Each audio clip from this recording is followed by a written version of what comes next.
Good afternoon. My colleagues and I remain squarely focused on our dual mandate to promote maximum employment and stable prices for the American people. The economy has made considerable progress toward our dual mandate objectives.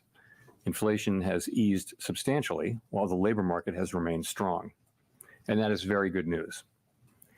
But inflation is still too high, ongoing progress in bringing it down is not assured, and the path forward is uncertain.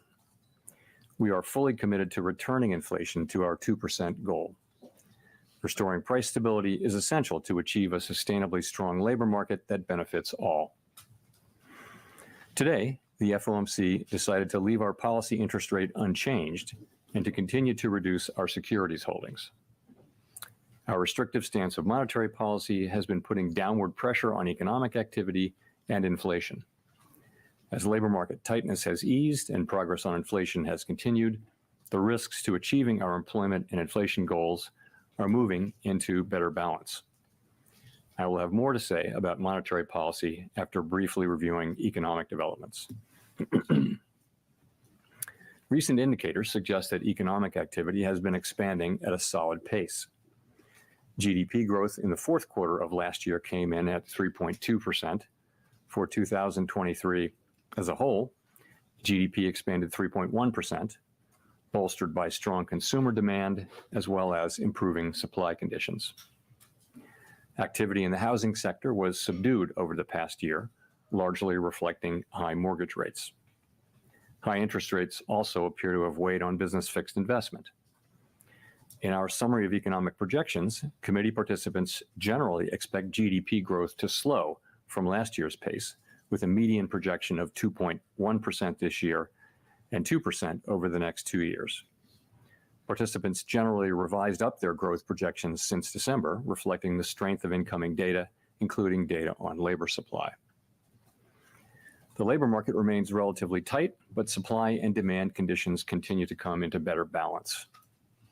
Over the past 3 months, payroll job gains averaged 265,000 jobs per month. The unemployment rate has edged up but remains low at 3.9%.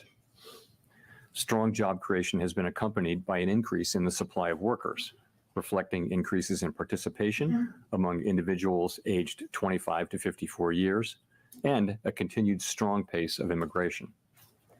Nominal wage growth has been easing and job vacancies have declined.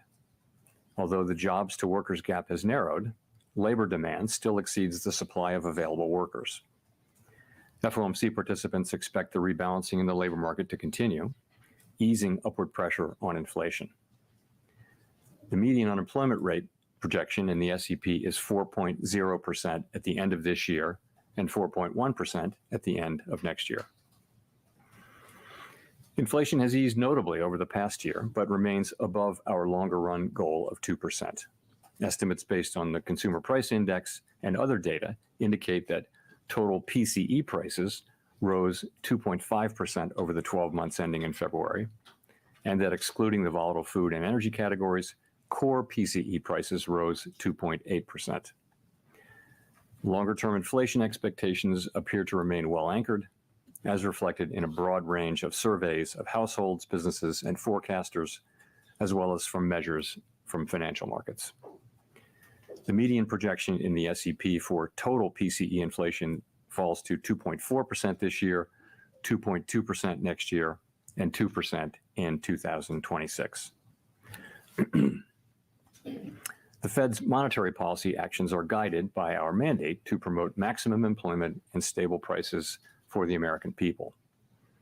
My colleagues and I are acutely aware that high inflation imposes significant hardship as it erodes purchasing power, especially for those least able to meet the higher costs of essentials like food, housing, and transportation. We are strongly committed to returning inflation to our 2% objective.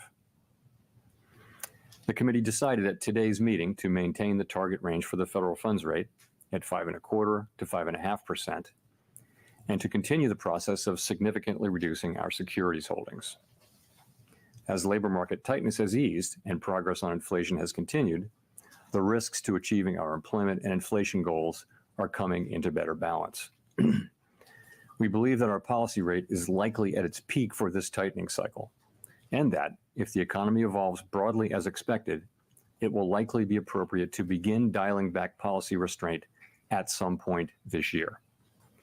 The economic outlook is uncertain, however, and we remain highly attentive to inflation risks. We are prepared to maintain the current target range for the federal funds rate for longer, if appropriate. We know that reducing policy restraint too soon or too much could result in a reversal of the progress we have seen on inflation and ultimately require even tighter policy to get inflation back to 2%. At the same time, reducing policy restraint too late or too little could unduly weaken economic activity and employment. In considering any adjustments to the target range for the federal funds rate, the committee will carefully assess incoming data, the evolving outlook, and the balance of risks. The committee does not expect it will be appropriate to reduce the target range until it has gained greater confidence that inflation is moving sustainably down toward 2%. Of course, we're committed to both sides of our dual mandate, and an unexpected weakening in the labor market could also warrant a policy response. We will continue to make our decisions meeting by meeting. In our SEP, FOMC participants wrote down their individual assessments of an appropriate path for the federal funds rate based on what each participant judges to be the most likely scenario going forward. If the economy evolves as projected, the median participant projects that the appropriate level of the federal funds rate will be 4.6% at the end of this year, 3.9% at the end of 2025, and 3.1% at the end of 2026, still above the median longer-term funds rate. These projections are not a committee decision or plan. If the economy does not evolve as projected, the path for policy will adjust as appropriate to foster our maximum employment and price stability goals. Turning to our balance sheet, our securities holdings have declined by nearly $1.5 trillion since the committee began reducing our portfolio. At this meeting, we discussed issues related to slowing the pace of decline in our securities holdings. While we did not make any decisions today on this, the general sense of the committee is that it will be appropriate to slow the pace of runoff fairly soon, consistent with the plans we previously issued. The decision to slow the pace of runoff does not mean that our balance sheet will ultimately shrink by less than it would otherwise, but rather allows us to approach that ultimate level more gradually. In particular, slowing the pace of runoff will help ensure a smooth transition, reducing the possibility that money markets experience stress and thereby facilitating the ongoing decline in our securities holdings, consistent with reaching the appropriate level of ample reserves. We remain committed to bringing inflation back down to our 2% goal and to keeping our longer-term inflation expectations well anchored. Restoring price stability is essential to set the stage for achieving maximum employment and price stability over the long term. To conclude, we understand that our actions affect communities, families, and businesses across the country. Everything we do is in service to our public mission. We at the Fed will do everything we can to achieve our maximum employment and price stability goals.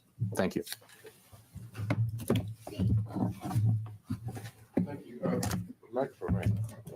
Steve Leisman, CNBC. Mr. Chairman, the projections show somewhat higher core inflation. They also show somewhat stronger growth. What should we infer from this notion that on average rates were kept the same this year, but inflation is higher and growth is higher? Does it mean more tolerance for higher inflation and less of a willingness to slow the economy to achieve that target? Well, it doesn't. No, it doesn't mean that. What it means is that we've seen incoming, as I pointed out in my opening remarks, we did mark up our growth forecast, and so have many other forecasters. So the economy is performing well. And the inflation data came in a little bit higher as a separate matter, and I think that caused people to write up their inflation. But nonetheless, we continue to make good progress on bringing inflation down. And so, when you just to follow up, when you say that you're willing to either maintain the rate for longer, what is the tolerance of the Federal Reserve for inflation coming in above its 2% target? So we're strongly committed to bringing inflation down to 2% over time. That is our goal, and we will achieve that goal. Markets believe we will achieve that goal, and they should believe that, because that's what will happen over time. But we stress over time, and so I think we're making projections that do show that happening, and we're committed to that outcome, and we will bring it about. Rachel. Hi, Chair Powell, Rachel Siegel from the Washington Post. Thanks for taking our questions. You and others have been saying that relief on housing inflation is coming, but it still hasn't shown up meaningfully in the CPI or the PCE. Does that challenge your assumption about when the shift will finally break through, since it hasn't at that point? So I think there's some confidence that the market rents, lower market rent increases that we're seeing will show up in measures of housing services inflation over time. There's a little bit of uncertainty about when that will happen, but there's real confidence that they will show up eventually over time. But again, uncertainty about the exact timing of that. And will you be able to get overall inflation down to target if housing doesn't break through quickly? And does that affect the timing for eventual cuts this year? We will get aggregate inflation down to 2% over time. We will. And I would assume that what we'll continue to see is we'll see goods prices coming into a new equilibrium where they're going down perhaps not as quickly as they had been earlier this year, where housing services inflation will come back down as current market rents are suggesting will happen, and where non-housing services will move back down. Some combination of those three things, and it may be different from the combination we had before the pandemic, will be achieved and will bring inflation back down to 2% sustainably.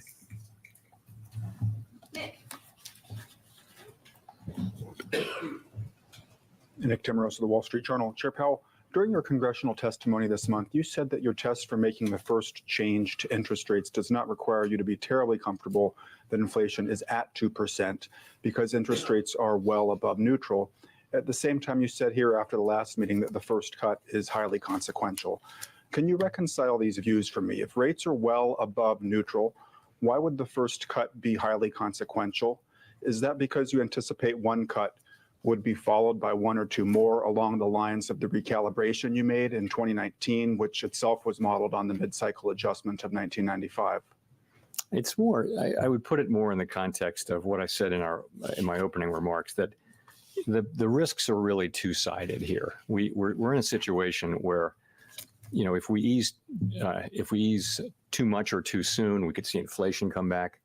And if we ease too late, we could do unnecessary harm to employment and, you know, people's working lives. And so, you know, we do see the risks as two-sided. So it is consequential. We want to be careful. And fortunately, with the economy growing, with the labor market strong, and with inflation coming down, we can approach that question carefully and let the data speak on that. That's really what I was thinking. How much of that inflation that we've seen so far this year do you chalk up to one-off calendar adjustment effects following a period of high inflation versus some change in the trend we saw in the second half of last year?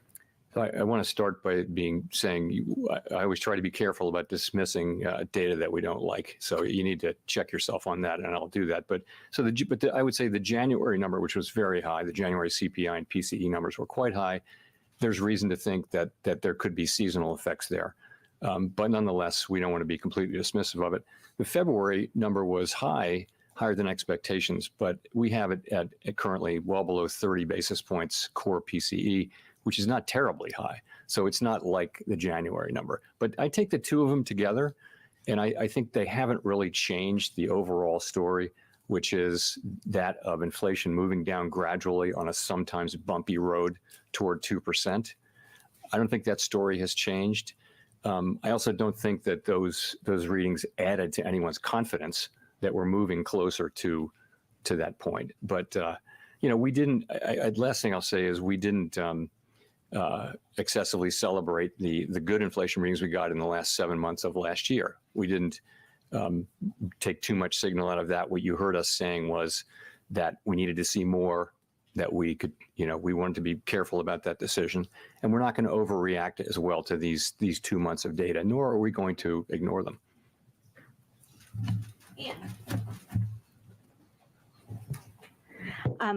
Hi, yes, Chair Powell. Could you speak a little bit more about the timing? Is there enough data between now and say May to be able to get the kind of confidence that you say that you still need, or by June, is there enough data for you? Just give us a sense of your thinking there. Thank you.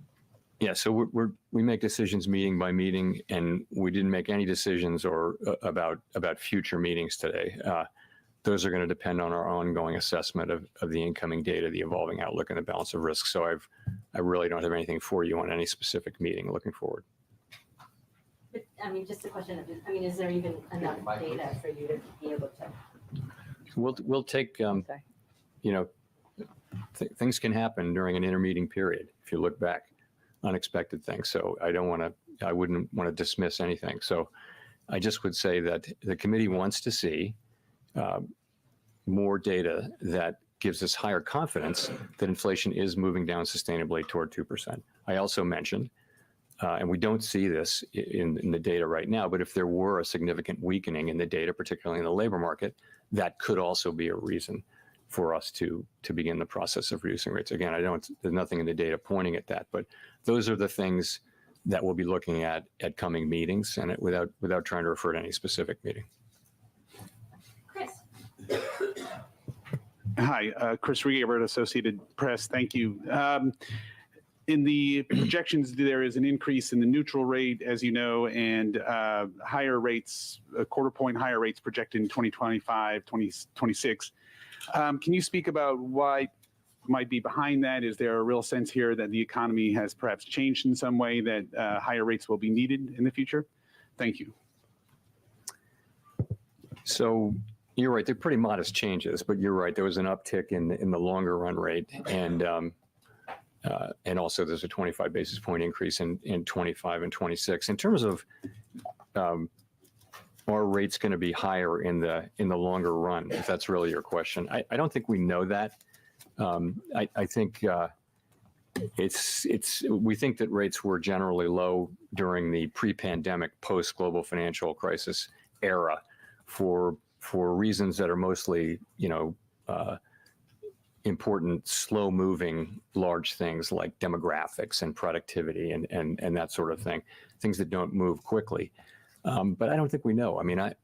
My instinct would be that rates will not go back down to the very low levels that we saw, where all around the world there were long-run rates that were at or below zero in some cases. I don't see rates going back down to that level, but I think there's tremendous uncertainty around that. Great. And just a quick follow on the projections, you also have 2.6% core inflation for the end of this year. It's already or you mentioned it being 2.8 in February. That doesn't sound like much disinflation at all. So are you still confident? Or the last press conference, you sounded pretty optimistic you would get more confidence to the end of this year. Is it right to say that this suggests you're not seeing a lot of disinflation this year compared to what we've seen 2023 and so forth? I think that higher year-end number reflects the data we've seen so far this year, because you're now in this year. So I think that. Sorry, say your last part of your question again. Well, just are you still optimistic that you'll get the confidence you need this year? I think if you look at the SEP, what it says is that it is still likely in most people's view that we will achieve that confidence and that there will be rate cuts. But that's really going to depend on the incoming data. It is. The other thing is, in the second half of the year, you have some pretty low readings, so it might be harder to make progress as you move that 12-month window forward. Nonetheless, we're looking for data that confirm the kind of low readings that we had last year, and give us a higher degree of confidence that what we saw was really inflation moving sustainably down to 2%, toward 2%.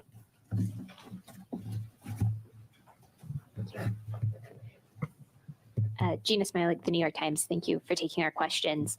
Per your comment to Anne that a weakening in the labor market would be a reason to potentially cut rates, or at least a consideration in making a rate cut, would continued strength in the labor market be a reason to hold off on rate cuts? And just in general, if labor supply continued to rebound in 2024 the way it did in 2023, what would stronger hiring and possibly stronger growth mean for the path forward on policy? Yeah. So if what we're getting is a lot of supply and a lot of demand, and that supply is actually feeding demand because workers are getting paid and they're spending, and that's, what you would have is potentially kind of what you had last year, which is a bigger economy where inflationary pressures are not increasing. In fact, they were decreasing. So you can have that if you have the continued supply side activity that we had last year with both with supply chains and also with growth in the size of the labor force. But so strong hiring in and of itself would not be a reason to hold off on rate cuts.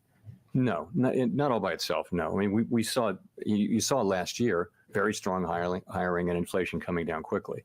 We now have a better sense that a big part of that was supply side healing, particularly with growth in the labor force. So, in and of itself, strong job growth is not a reason, for us to be concerned about inflation. Neil. Hi, Chair Powell. Neil Irwin with Axios. How do you assess the state of financial conditions right now? And in particular, do you view the kind of easing in financial conditions since the fall as consistent and compatible with what you're trying to achieve on the inflation mandate? So we think there are many different financial conditions indicators, and you can kind of, see different answers to that question. But ultimately, we do think that financial conditions are weighing on economic activity, and we think you see that in a great place to see it is in the labor market, where you've seen demand cooling off a little bit from the extremely high levels. And there I would point to job openings, quits, surveys, the hiring rate, things like that are really demand. There are also supply side things happening, but I think those are demand side things happening. We saw, that's been a question for a while. We did see progress on inflation last year, significant progress, despite financial conditions sometimes being tighter, sometimes looser.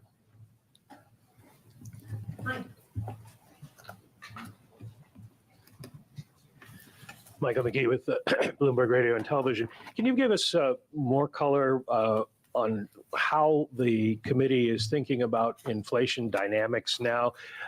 What we've seen at the beginning of the year, are they more one-off increases that will fade, or is there more of a secular turn with goods prices rising again and service prices staying sticky? And also, housing prices have been sort of the Godot of this cycle, in that you keep expecting them to go down and they don't. How does the committee see this playing out forward since you've raised your inflation forecast?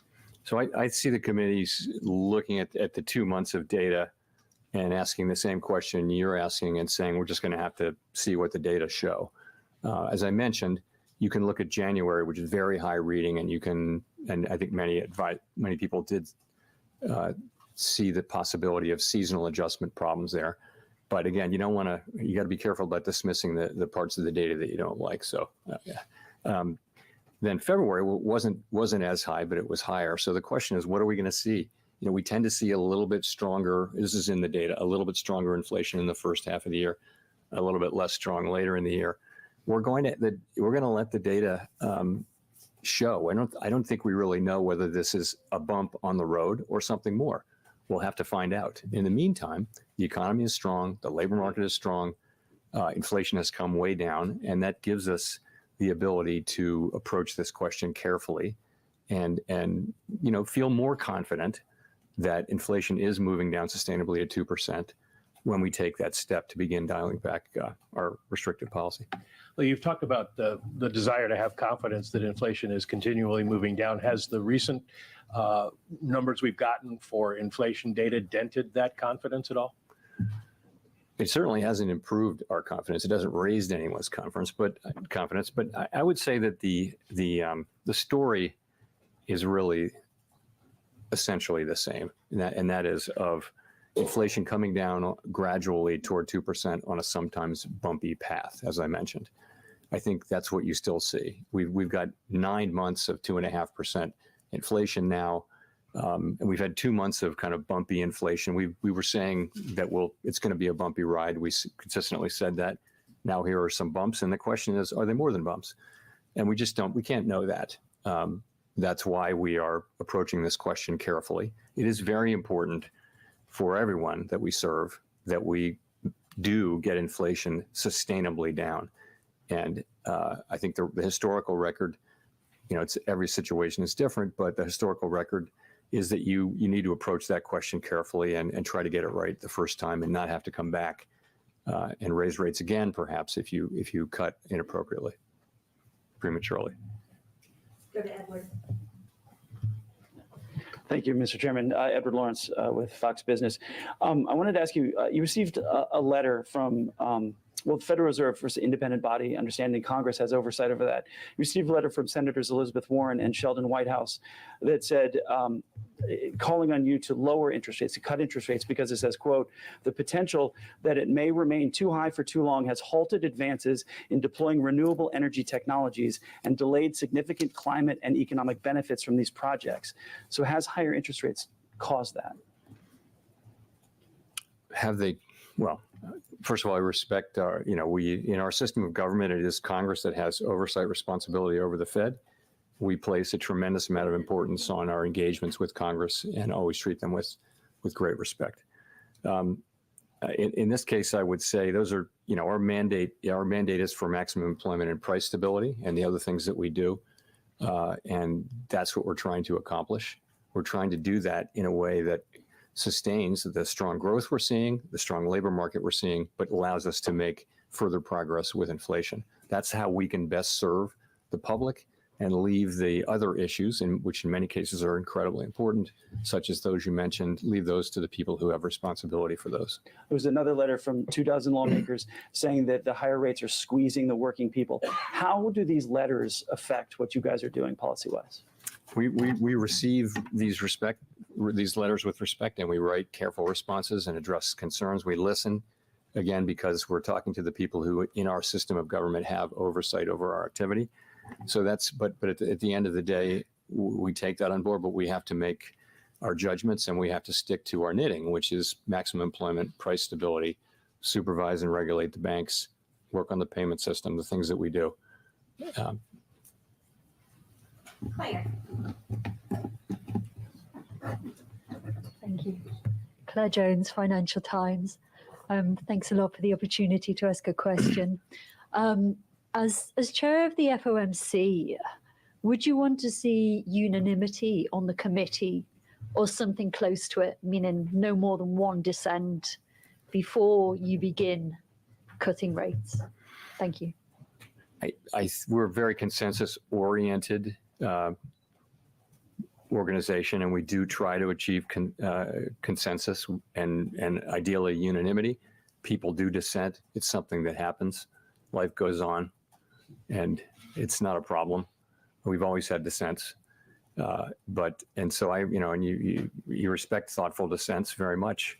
It's like you may not agree with some arguments, but you really want to understand them. So you may read a book that takes a position that you have long opposed, just to understand that book. So I treat dissents with real respect as well. So Simon, one will be available. Simon Urbanovich with The Economist. Can you hear me? Yes. Okay, great. Obviously, inflation is some ways away from target.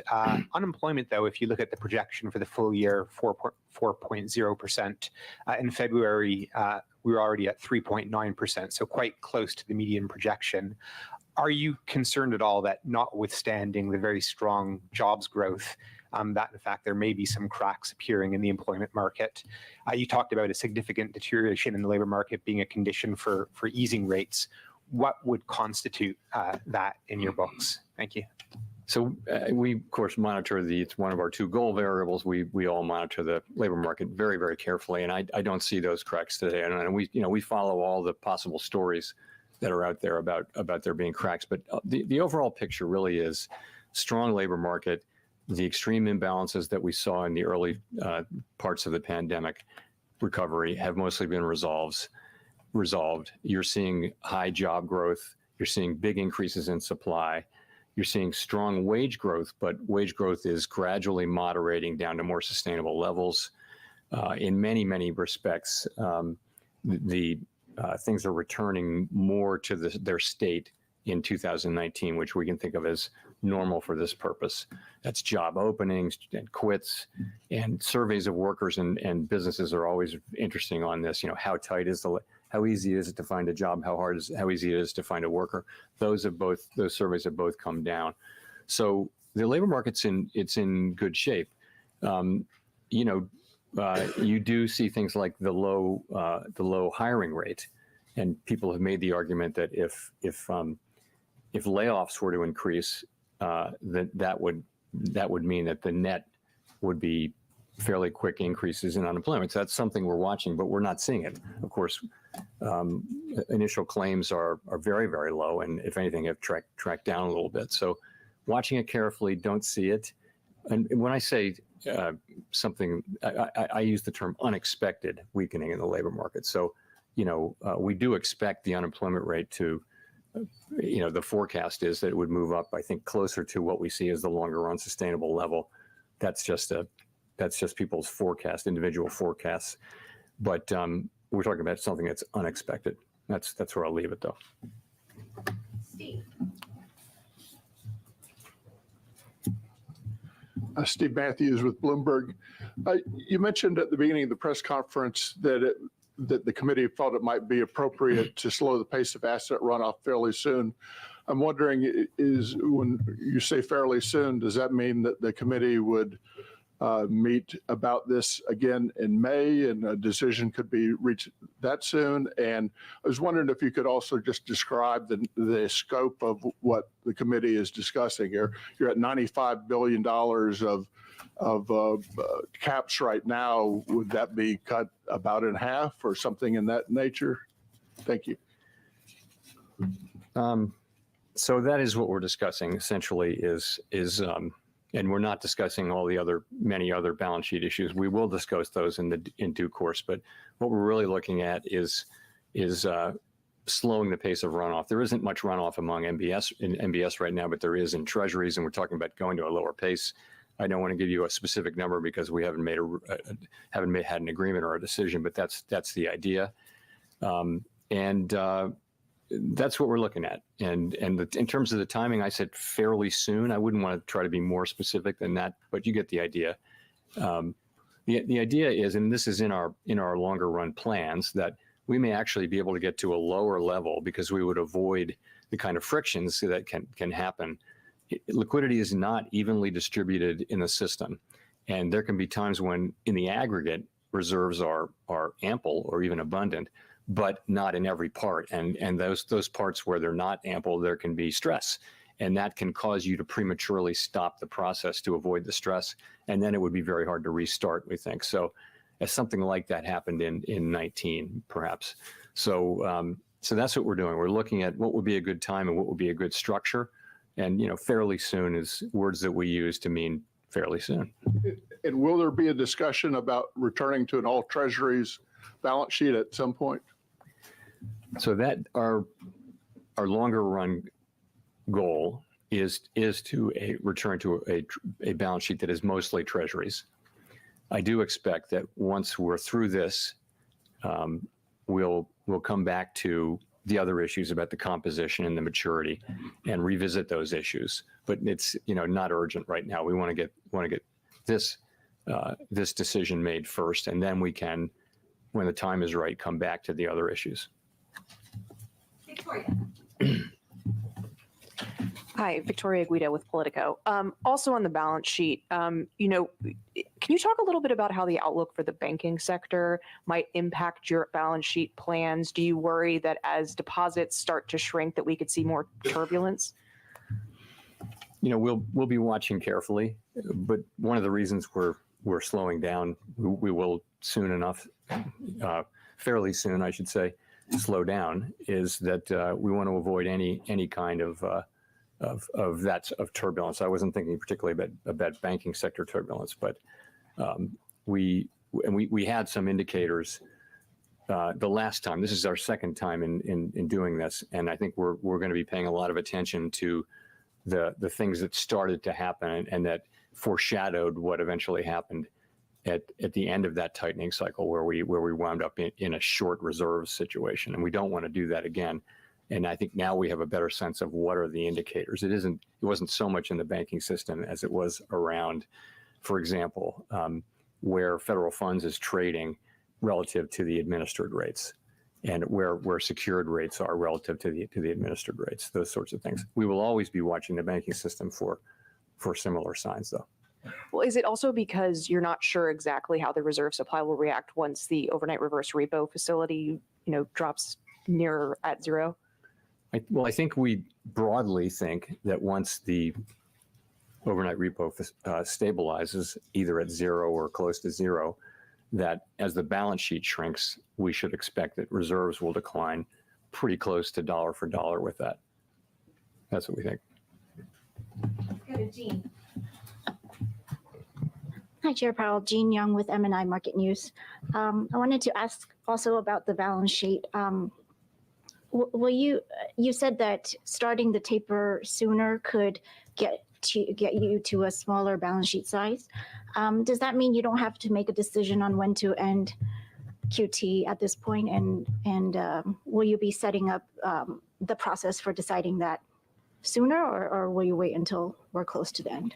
So it's sort of ironic that by going slower, you can get farther. But that's the idea. The idea is that with a smoother transition, you'll run much less risk of kind of liquidity problems, which can grow into shocks and which can cause you to stop the process prematurely. So that's where, in terms of how it ends, we're going to be monitoring carefully money market conditions and asking ourselves what they're telling us about reserves. Are they, right now we would characterize them as abundant, and what we're aiming for is ample, and which is a little bit less than abundant, right? So there isn't there's not a dollar amount or a percent of GDP or anything like that where we think we have a really pretty clear understanding of that. We're going to be looking at what these, what's happening in money markets, in particular, a bunch of different indicators, including the ones I mentioned, to tell us when we're getting close.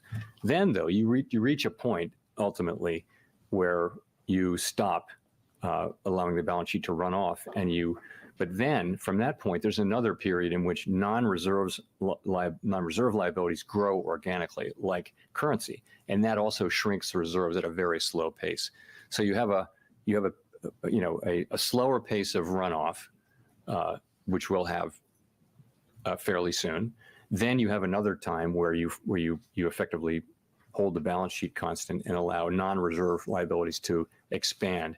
And then that ultimately brings you ideally in for, brings it into a nice easy landing at a level that is above what we think the lowest possible ample number would be. We're not trying for that. We want to have a cushion, a buffer, because we know that demand for reserves can be very volatile, and we don't want to again find ourselves in a situation where there aren't reserves. We have to turn around and buy assets and put reserves back in the banking system the way we did in 2019-20.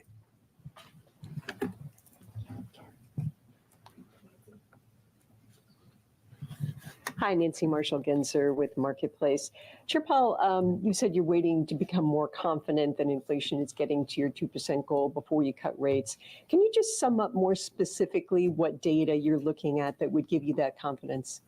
Sure. So most importantly, we're looking at the incoming inflation data and the contents of it and what they're telling us. So that'll be, and also the various components. So obviously that's what we want. We want more confidence that inflation is coming down sustainably toward 2%. And I mean, of course, we'll also be looking at all the other things that are happening in the economy. We'll look at the totality of the data, including everything essentially, as we make that assessment. But the most important thing will be the inflation data that's coming in. Well, are there things that you would give more weight to, like wages? Wages is one thing. We don't. Our target is not wages. It's really inflation. We would look to the fact that wages are still coming in very strong, but they've been wage increases. That is to say, wage increases have been quite strong, but they're gradually coming down to levels that are more sustainable over time. and that's what we want. We don't think that the inflation was not originally caused, I don't think, mostly by wages. That wasn't really the story. But we do think that to get inflation back down to 2% sustainably, we'd like to see, continuing gradual movement of wage increases at still high levels, but back down to levels that are more sustainable over time. Let's go to Greg. Thank you. Greg Robb from MarketWatch. Chair Powell, could you say at this meeting whether there were more officials who wanted to be careful and go slower than about rates than were at the last meeting? Was there that sense of maybe it's smart to wait? Thanks. I guess I'd put it this way. If you look at the incoming inflation data that we've had for January and February, I think very broadly that suggests that we were right to wait until we're more confident. So I think I didn't hear anyone dismissing it as not information that we should look at or anything like that. So I think generally speaking, it does go in the direction of saying yes, it's appropriate for us to be careful as we approach this question. Brendan. Thanks, Chair Powell. Brendan Peterson with Punchbowl News. I wanted to ask you about central bank digital currency stuff. We've been hearing a lot from Republicans in Congress about what the Fed is or isn't doing in a digital dollar. But I know you have said to Congress that you are going to wait for approval before the Fed does anything, launches anything. But folks like House Majority Whip Tom Emmer have said that the Fed is either actively researching or hiring personnel to study the implications of a CBDC. Can you give us any clarity on what the Fed is doing right now on a digital dollar? Sure. So I think we've been pretty transparent on this, but I'll try harder. So we are not getting ready to, we haven't proposed, we haven't come to a conclusion that we should propose or anything like that, that Congress consider legislation to authorize a digital dollar. And it would take legislation by Congress signed by the president to give us the ability to do what we think of as a CBDC, which is really a retail CBDC with the public of it. So we're just a long, long way from that. What we are doing, and I think what every major central bank is doing, is we're trying to stay in the frontiers of what's going on in digital finance. And it has many, many different areas. It has applications in wholesale finance, in the payment system. And so we to serve the public, these issues have become very front burner in the last 5 or 6 years. We need to be knowledgeable about all that. So we actually do have people trying to understand things that are, but it's wrong to say that we're working on a CBDC and then we've secretly got a lab here where we've got one and we're just going to spring it on Congress at the right moment. We don't. I haven't at all in my own mind made a decision that I think this is something the U.S. should be doing. I just think it's something we need to understand, and we do have people who are keeping up with that as part of the broader payments landscape. That's how I would characterize it. Mark.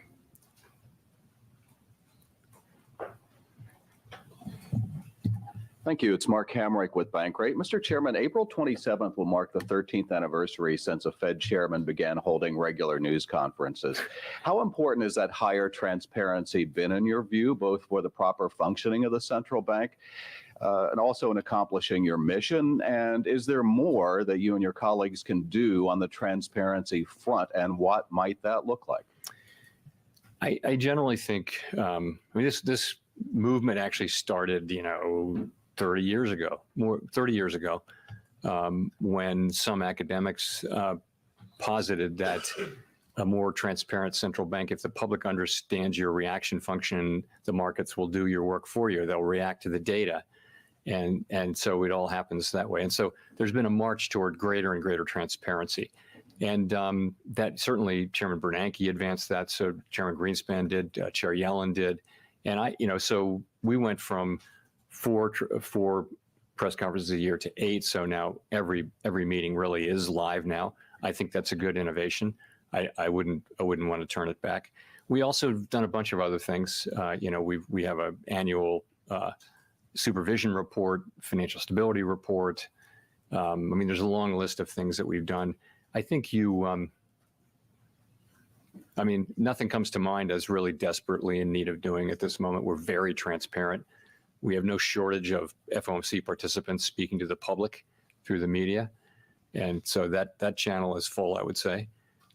So I think it's generally broadly helped and made things better, but not every day and in every way. Well, to follow up, has there ever been a day where you wanted to put that genie back in the bottle somewhat? Of course not. Let's go to Jennifer for the last question. Thank you, Chair Powell. Jennifer Schonberger with Yahoo Finance. Not to harp too much more on confidence and inflation, but you did say earlier in this press conference that the recent inflation data hasn't raised anyone's confidence. But when you testified before the Senate a couple weeks ago, you told lawmakers that you are, quote, not far from receiving the confidence needed on inflation to begin cutting rates. So are you still of that belief or not? What are we to take by those words, not far? So let me say my main message at that in those 2 days of hearings was really that the committee needs to see more evidence to build our confidence that inflation is moving down sustainably toward our 2% goal. And we don't expect that it will be appropriate to begin to reduce rates until we're more confident that that is the case. I said that any number of times. So those were kind of the main part of the message. We repeated that today in our statement. I also, to the language you mentioned, I really pointed out that we had made significant progress over the past year. And what we're looking for now is confirmation that that progress will continue. We had a series of inflation readings over the second half of last year that were really much lower. We didn't overreact, as I mentioned, but that's what I had in mind. But given that you said that PCE for February, 2.8%, the estimate, and that we have been seeing PCE, core PCE coming down by 10% every month, wouldn't you be at about 2.4% this summer, June, July, to a point where you could cut then? Well, we'll just have to see how the data come in. We would, of course, love to get great inflation data. We got really good inflation data on the second part of last year. Again, we didn't overreact to it. We said we needed to see more, and we said it would be bumpy. And now we have January and February, which I've talked about a couple of times. So, we're looking for more good data, and we would certainly welcome it. Thank you. Thank you. Thank you.